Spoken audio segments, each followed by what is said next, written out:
안녕하세요. 결혼한 지 1년 만에 이혼하게 된 30대 여성입니다. 아이는 없어요. 솔직히 말하자면 있을 뻔했었는데 유산했거든요. 그리고 그때는 정말 왜 나에게 이런 일이 생겼을까 하는 생각에 하루하루가 괴롭고 힘들었는데 지금 이렇게 남편하고 이혼하고 나니까 이런 말하기 뭐하지만 차라리 잘 됐다 싶은 마음도 들어요. 아이가 있었다면 이렇게 결정을 내리기가 쉽지 않았을 테니까요. 오만정이 다 떨어져서 이혼했기에 남편이라고 부르고 싶은 마음은 눈꼽만큼도 없지만 그래도 편의상 남편이라 칭하겠습니다. 남편하고는 지인의 소개로 만났고 궁합도 안 본다는 4살 차이였어요.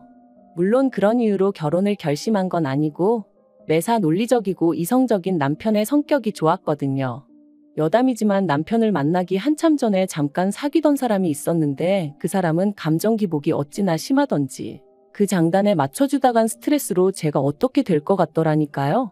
아무튼 그래서 그때 결심했었어요. 침착하고 차분한 사람을 만나겠다고 말이죠. 그리고 남편은 그런 면에 있어서는 제가 기다리던 사람이었습니다. 사람이 감정에 휩쓸리기보다는 객관적으로 상황을 판단했거든요. 덕분에 가끔은 서운한 순간도 있었지만 저희는 2년을 연애하고 바로 결혼했는데 연애하는 동안 남편이 저보다 연상이었음에도 불구하고 매번 더치페이를 했어요. 남편이 콕 집어 저더러 돈 내라고 한 건 아니었는데 매번 주변 사람들 이야기를 하면서 자기 친구의 애인은 개념이 있네 없네 해대니까 저도 모르게 자연스레 제 몫은 제가 부담하게 되더라고요. 그리고 저는 솔직히 그런 제 자신이 쿨하고 멋지다고 생각했어요. 남편 말대로 저도 남편하고 똑같이 직장 생활하는데 당연한 거라고 생각했죠. 하지만 돌이켜 생각해보면 마음 한켠으로는 공주 대접 받는 친구들이 부러웠던 것도 같아요. 특히나 생일이나 크리스마스처럼 특별한 날에도 남편의 계산은 늘 정확했거든요. 제가 10만 원짜리 선물을 했으면 자기도 저에게 10만 원짜리를 주는 식으로요. 그러니 뭐 어디 가서 자랑하자고 하는 연애는 아니었지만 그래도 뭐랄까 좀 섭섭할 때가 있긴 했어요. 남편 말로는 35이 넘어가니 어머님 아버님께서 하루라도 빨리 결혼하라 성하라 하셨고 그런 이야기가 몇 번 반복되다 보니 어느샌가 자연스레 결혼 이야기가 오가게 되었습니다. 사실 연애하는 내내 주도권이 남편에게 있었던 것 같아요. 남편이 저보다 나이도 많았고 지금 생각해보면 개소리가 대부분인데 아무튼 그때는 그런 생각은 못하고 그저 좋은 게 좋은 거라며 남편 의견을 많이 따라줬거든요. 그리고 결혼 이야기가 나오면서 남편이 그러더라고요. 요새는 다들 반반 결혼하더라면서 그게 자기가 봐도 서로에게 공평한 것 같답니다. 성인 두 사람이 만나 가정을 이루는데 기여하는 바도 동일해야 서로 동등한 권리를 가질 수 있는 거 아니겠냐면서요. 마침 또 그 무렵 여성 인권에 관한 뉴스도 쏟아져 나올 때라서 그게 정말 그럴듯하게 들렸죠. 그래서 10원짜리 하나까지 반반 부담해서 결혼했습니다. 친정부모님이 아무리 요새 젊은 사람들이 손해보기 싫어한다지만 그래도 결혼하는데 어떻게 그렇게까지 따지냐며 혀를 차셨는데 정말이지 친정부모님 말씀이 틀린 거 하나 없었어요. 사랑해서 하는 결혼이라면서 10원짜리까지 따져가면서 결혼했다는 게 지금 생각해도 어이가 없네요. 하지만 어쨌든 그땐 바보천치 마냥 제 눈에 뭐가 똥이고 뭐가 된장인지 배는 게 없었어서 그렇게 남편과 부부의 연을 맺었습니다. 그리고 그때부터 각자 월급 관리해가면서 생활비의 공과금은 각출해서 썼지요. 이때도 역시나 10원 단위까지 반반 나눠서 냈고요. 그런데 황당한 건 생각해보니까 그런 와중에도 집안일은 제가 더 많이 했어요. 특히나 부엌일 같은 경우 남편은 제가 여자고 아내이니 당연히 제가 하는 게 맞다고 여겼죠. 그런데 저 또한 그게 불공평하다 생각지 못하고 어째서인지 당연하게 받아들였어요. 남편은 늘 저더러 살림을 잘한다, 야무지다 이런 말로 저를 칭찬했고 그러면 왠지 인정을 받는 기분이었거든요. 바보 같았죠, 정말로. 제가 도대체 뭘 생각하면서 살았던 건지 모르겠네요. 그런데 그렇게 신혼생활을 이어가던 결혼한 지 8개월째 되던 때였습니다. 어째서인지 그 무렵 몸이 찌뿌둥하고 평소와 다른 게 느껴지더라고요. 그래서 별 생각 없이 감기 몸살약을 먹으려다가 문득 혹시나 하는 마음에 병원을 찾았는데 임신이었죠. 계획보다 빨리 찾아와준 아기 천사 때문에 놀라기도 했지만 이내 그 놀람은 기쁨으로 바뀌었고 바로 남편에게 연락을 했어요. 남편도 소식을 듣고는 정말 뛸 듯이 기뻐하더라고요. 하지만 임신 4개월 차가 돼가던 때 시부모님과 함께 점심 식사 자리를 갖게 되었는데 이런저런 이야기가 오가던 와중에 산후조리원 이야기가 나왔어요. 그래서 제가 주변에 다녀온 언니들하고 친구들에게 물어서 몇 군데 알아놨다 하니까 남편이 대뜸 비싸지 않냐면서 저더러 모아둔 돈은 있냐고 묻더라고요. 그리고 그 얘기를 듣는데 솔직히 순간 이게 무슨 소리지 싶었죠. 그래서 산후조리원비를 내가 내라는 거냐니까 산후조리원은 선택이지 필수가 아니잖아 그러더라고요. 지구상 모든 여자들이 출산하고 산후조리원에 가는 건 아닌데 한국 여자들만 유독 유난스럽다면서요. 그러면서 저더러 제 돈 내고 갔다 온다 하면 그건 뭐라 안 하겠는데 대신 다녀와서는 집안 청소도 2주 동안 제가 해야 된답니다. 제가 집을 비운 동안은 자기가 다 해야 한다면서 말해요. 그리고 그런 이야기가 오가는 동안 시부모님이 보이신 반응도 어이가 없었습니다. 솔직히 다른 사람들 말이 아이를 가지면 산후조리원 비용 정도는 시댁에서 지원해 주시는 일도 있다던데 저희 시부모님은 산후조리원비를 아내더러 내라는 한심한 당신들의 아들을 보고도 웃기만 하실 뿐 하다못해 말이라도 왜 그러냐 그런 소리 좀 하지 마라 뭐 그런 말씀 한마디조차 없으셨거든요. 그래서 결국 참다 못한 제가 시부모님더러 오빠가 너무하지 않냐고 투덜거리니 기껏 하신다는 말씀이 저희 남편 성격이 원래 똑부러지지 않냐면서 당신들 아들이지만 틀린 말은 안 한답니다. 그러니 거기다 대고 제가 무슨 말을 더 하고 싶었겠어요? 그리고 한편 조심한다고 조심하고 티를 안 내려고 무척이나 애를 썼는데 결국엔 회사에서 제 임신 사실을 알아버렸습니다. 사실 제가 다니던 회사는 직원 수가 10명 남짓이다 보니 솔직히 출산휴가니 육아휴직이니 이런 건 그림의 떡이나 마찬가지였거든요. 그래서 결국 임신 사실 확인하고 한 달도 채 되지 않아서 쫓겨나듯 회사에서 나와야만 했어요. 여담이지만 사장아들이 대표 자리를 차지하고 난 이후로는 모든 게 빡빡해진 상황이었다 보니 어디 하소연할 곳도 마땅치 않았고요. 노무사를 통해 법적으로 다퉈보라는 조언도 받았지만 거기서 받을 스트레스를 생각하니 뱃속의 아이도 걱정이 되어서 여러 가지로 엄두가 나질 않았던 게 사실이에요. 하지만 그러면 뭘 하나요? 어이없게도 퇴사하고 얼마 지나지 않아 아이마저 저를 떠났는걸요. 그리고 이로 인해 저는 완전히 무너졌습니다. 남편은 아이는 또 가지면 된다 했지만 딱히 위로처럼 들리지는 않았죠. 아무튼 제가 남편더러 당분간은 좀 쉬어야겠다 했어요.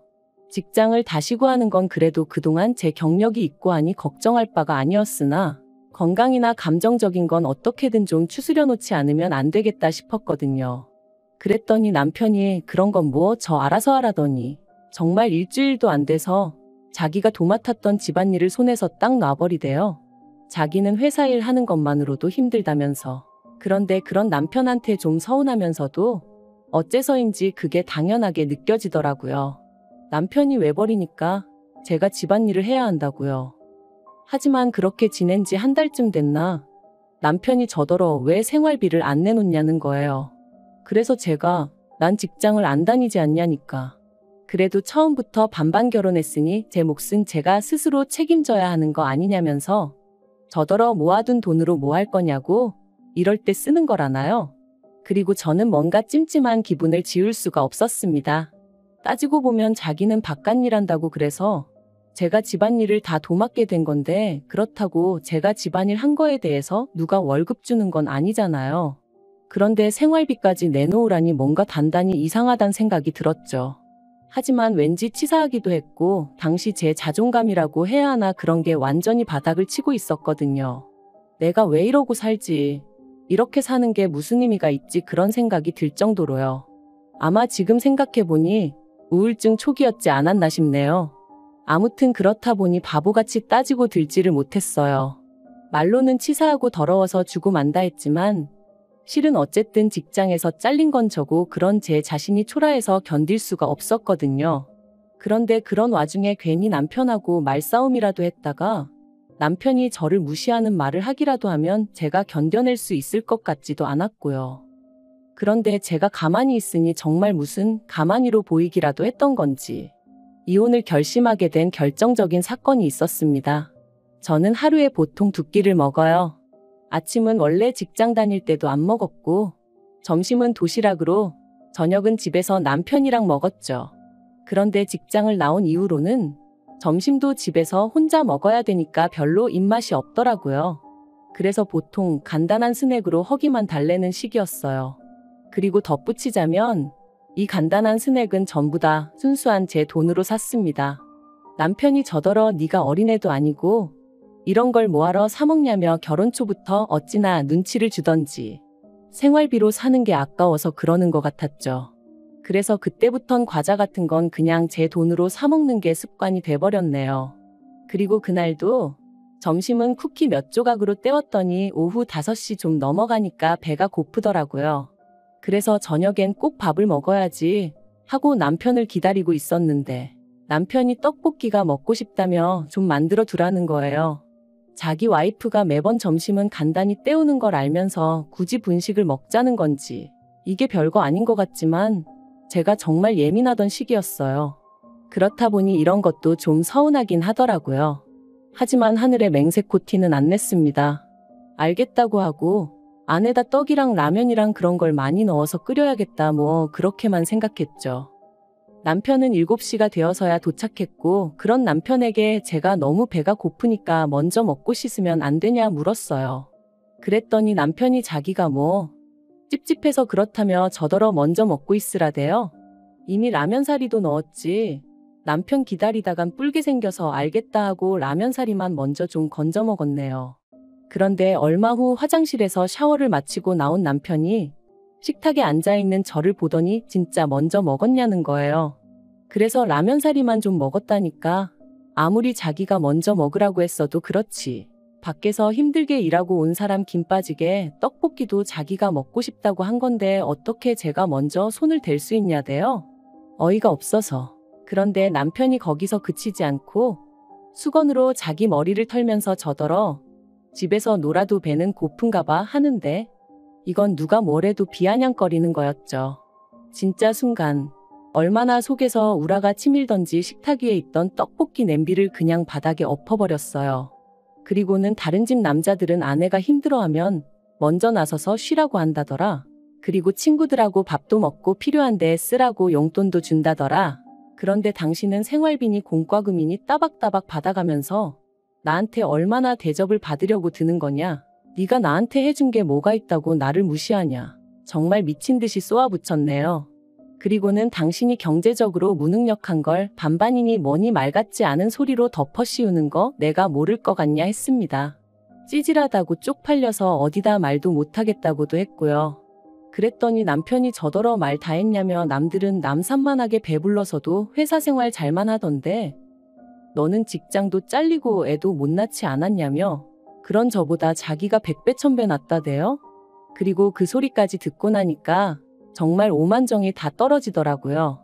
그래서 더는 뒤도 안 돌아보고 핸드폰하고 차키만 챙겨서 바로 친정으로 향했습니다.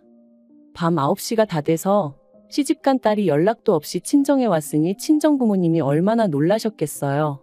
저는 그런 친정부모님 품에 안겨 그동안의 서름을 다 풀어냈고요. 그러자 친정부모님 두 분 다 무슨 그런 자식이 있냐 하시며 가만두지 않겠다고 하시더라고요. 그리고 이튿날이었습니다. 아침부터 현관밖이 소란스러워 내다보니 남편이었어요. 남편이 저를 발견하고는 얘기 좀 하자길래 현관을 열었더니 기껏 한다는 말이 어제 제가 어지른 거 자기가 치우느라 진짜 고생했다면서 자기가 말이 지나쳤다면 미안하지만 저도 그렇게 무식한 행동을 했으니 잘한 건 없답니다. 그리고는 그러니까 지난 밤에 있던 일은 없던 일로 퉁치자대요. 정말이지 이 인간 머리는 폼으로 달고 있나 싶었죠. 사과 같지도 않은 미안하다 한마디 틱 던져놓으면 내가 쪼르르 따라갈 줄 안 건가 싶은 게. 그런데 그때 친정아버지께서 달려나와 남편의 멱살을 잡아 현관 밖으로 끌어내셨습니다. 그리고는 지 마누라 하나 먹여 살릴 주제도 못 되는 게 결혼을 왜 하냐고 그렇게 반반이니 나발이니 해댈 거면 그냥 혼자 살라며 욕을 퍼부으시대요. 한 번만 더 내 딸 주변에 얼씬거리면 그때는 이 정도로 끝나지 않을 거라면서 말해요. 그래서 결국 친정부모님의 강력한 지지로 저는 남편과 이혼을 결심했습니다. 솔직히 반반 결혼 생활이 이혼 사유가 될까 싶어 걱정이 많았는데 생각보다 저희와 비슷한 문제로 고민하는 부부들이 많다는 게 좀 충격이었고요. 그래도 뭐, 어쨌든 결과적으론 저한테 도움이 되었죠. 남편하고는 결혼 유지 기간이 짧았기에 위자료 같은 건 받아내지 못했지만 기대도 없었기에 그 부분은 뭐 딱히 실망스럽지도 않아요.